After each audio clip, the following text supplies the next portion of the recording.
will be your last, Prince of Darkness.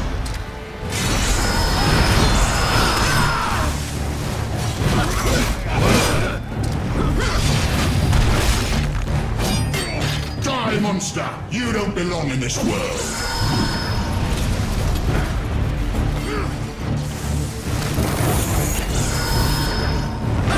The stench of your soul is disgusting.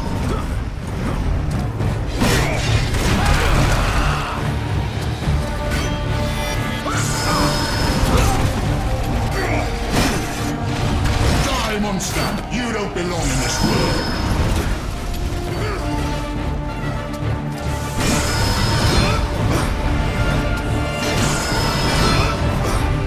I will purge the world of your presence.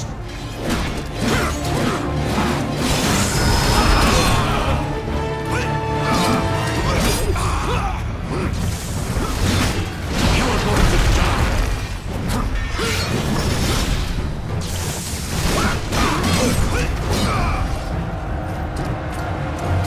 Come and face me.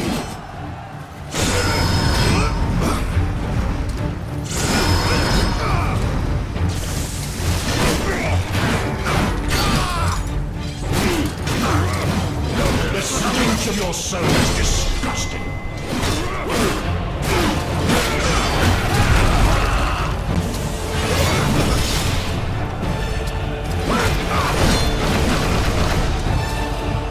Tonight will be your last, Prince of Darkness.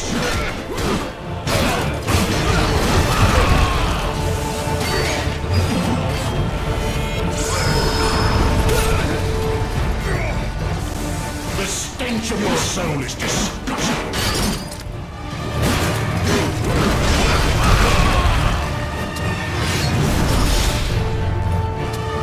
You are going to die.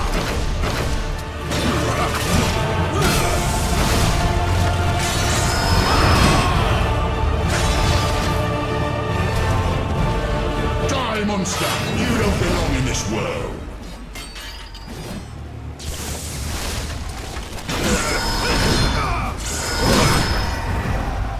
You are going to die.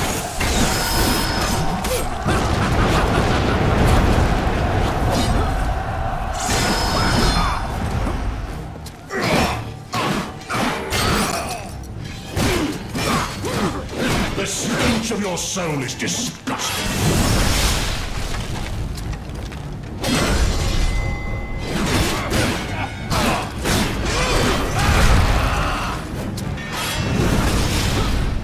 Tonight will be your last, Prince of Darkness.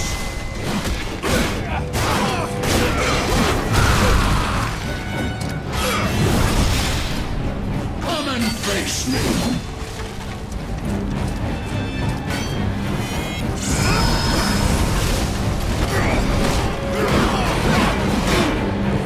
Is that all you've got?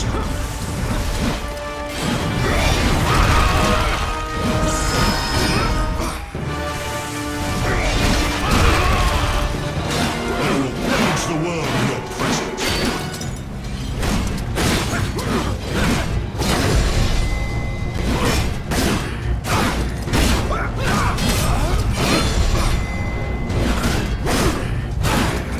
Die, monster! You don't belong in this world.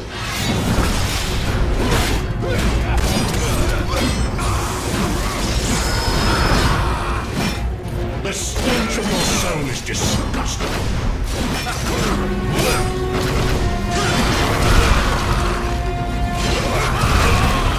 Come and face me.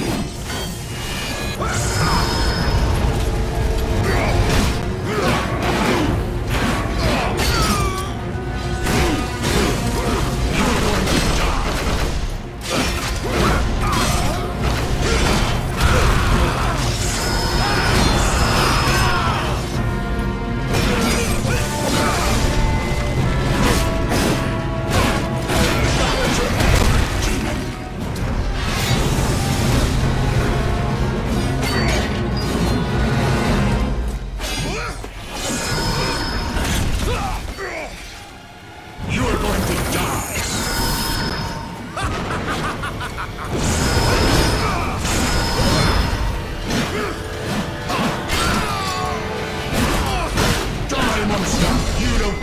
this world.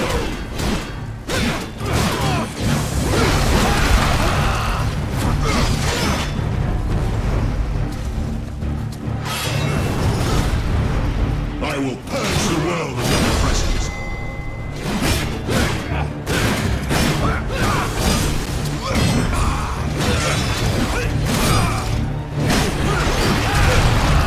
Come and face me.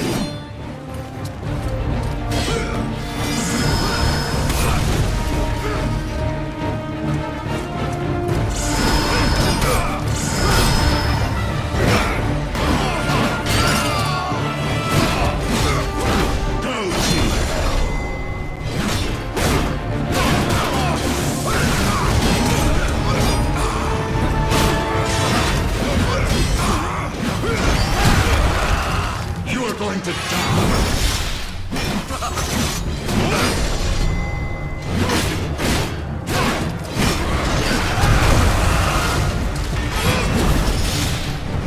Come and face me.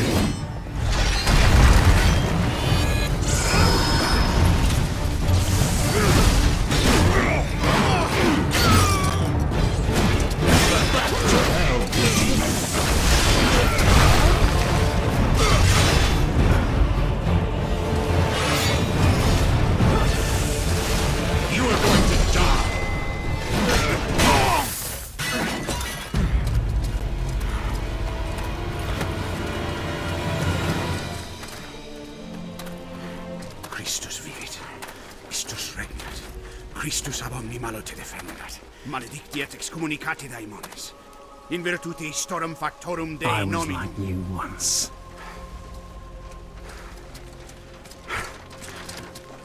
But your God showed me another path. Messias, Emmanuel, Soter, Sabaoth, Agios, Inkyros, Athanatos, Jehovah, Adonai. That's why the power of your God cannot destroy me, because I am his chosen one. Ubi fuerunt haec nomina et digna Dei, precipimus vobis, at quae legamus vos ut non habeatus. Ut potestatem per pestem nec per aliquod, quod eamque maleficium nocere incantationem neque in anima nec in corpore.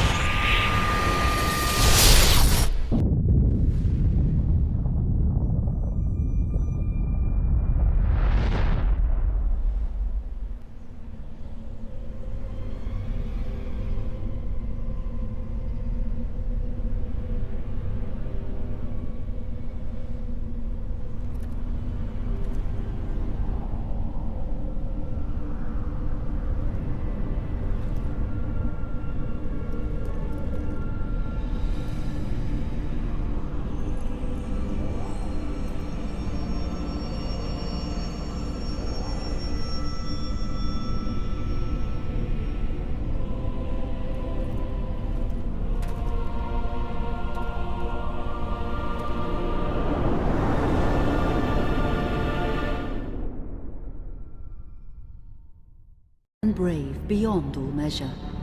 His deeds of heroism and skill in combat were legend.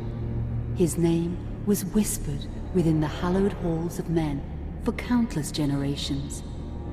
Yet now his name is lost. Lost in the mists of time forever. It is said that destiny delights in the misfortunes of men, and so it proved true for Gabriel Belmont.